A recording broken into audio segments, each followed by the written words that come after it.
in terms of the recent development in other sciences. So, Professor Dr. V.K. Gupta has defined homeopathy in the modern context as an amalgamation of neurocognitive science and behavioral medicine. Its eco-friendly nature, sustainability, and cost-effectiveness will contribute to universal health coverage, the mission of WHO. So, likewise, we need to deliberate with the scientists of different fields and update our literature. Now, in the presentation, we will be talking about the global scenario of homeopathy, preclinical, clinical studies, some OPD experiences, and what's the way ahead. Coming on to the global scenario of homeopathy, there are over 200 million users worldwide who use homeopathy on regular basis, and in a 16 country survey, it was found that 6 out of 10 people have used homeopathy. Around 29% of European citizens use homeopathy, and in India, the users are around 78%. Coming on to the global presence as a CAM system, we have a market value of US dollars 12 to 15 billion in 25-26, which is projected to increase with a compound annual growth rate of 11.8 to 12.9%. So the market forecast value in 2031 is US dollars 32.4 billion. When we search PubMed database for homeopathy as a keyword, there are more than 7,000 references we come across, and when homeopathy and cancer are used as keyword in PubMed database, there are over 500 references. Now we'll come to the preclinical evidences. Before I start just sharing this information with you, I would like you to make a note that these studies don't imply that XYZ cancer has helped in XYZ medicine has helped in one particular cancer cell line or in vivo model. So it is useful in that particular cancer in clinical setup or in a patient. No. These studies, they don't have much translational value. That is, they don't have the direct clinical applicability when the cancer patient is sitting in front of you.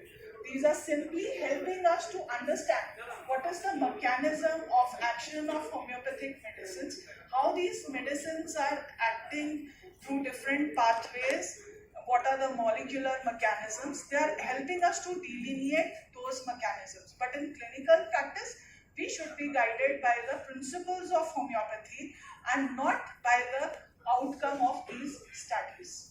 So with these words, we come to this systematic review, homeopathy in experimental cancer models, a systematic review.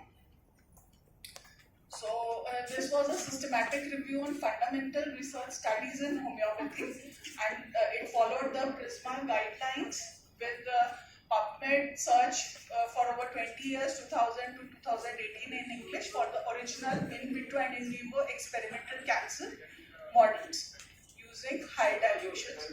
So the results were 23 articles, 14 in vitro, 8 in vivo and 1 both, and the research mostly were from India, focusing on cytotoxic effects and apoptotic mechanisms. So research is still at early stage, suggests interference with cell cycle and apoptosis, but it needs independent reproduction. Another study was ultra-diluted homeopathic medicines cause apoptosis in RPMI 822 multiple myeloma cells in vitro. This was a pilot study where 4 homeopathic medicine, arsenic, hecla lava, carcinosin and carbonium sulf in 200 potencies were evaluated in multiple myeloma cell lines, and they helped to reduce the cell viability at 96 hours and increased apoptosis. Their mechanisms were delineated with apoptosis induction and cell cycle analysis suggesting G0, G1 arrest. So homeopathic remedies trigger apoptosis in multiple myeloma cells. Another study was identification of molecular therapeutic features of homeopathic medicine Thuja by genome-wide expression profiling. So Thuja, as we all know, is a very common medicine used for what?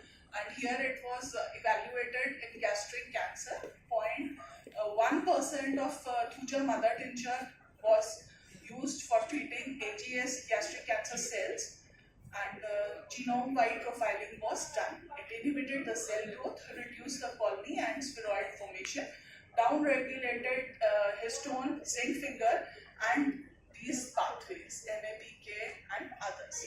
So there's a novel molecular therapeutic effect, and this can lead for targeted therapy development, requires further investigation. Another study was council study.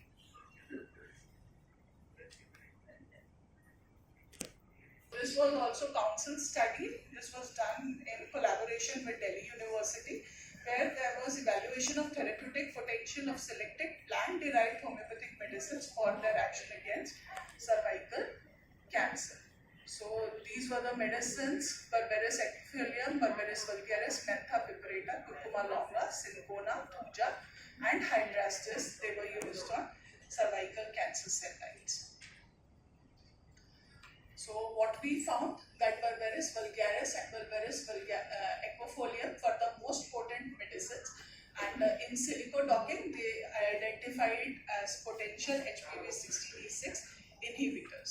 So they have strong anti-cervical cancer and anti-HPV potential effect of both Berberis vulgaris and equifolium was delineated.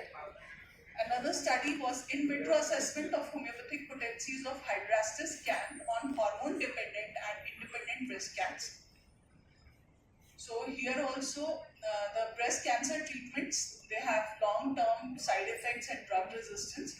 So different potencies of Hydrastis were tested on MCF7. This is a hormone-dependent cell line, and another cell line was hormone-independent. So the results were selective cytotoxicity on MCF7 cells with the arrest of cells at G0, G1 phase, and increased caspase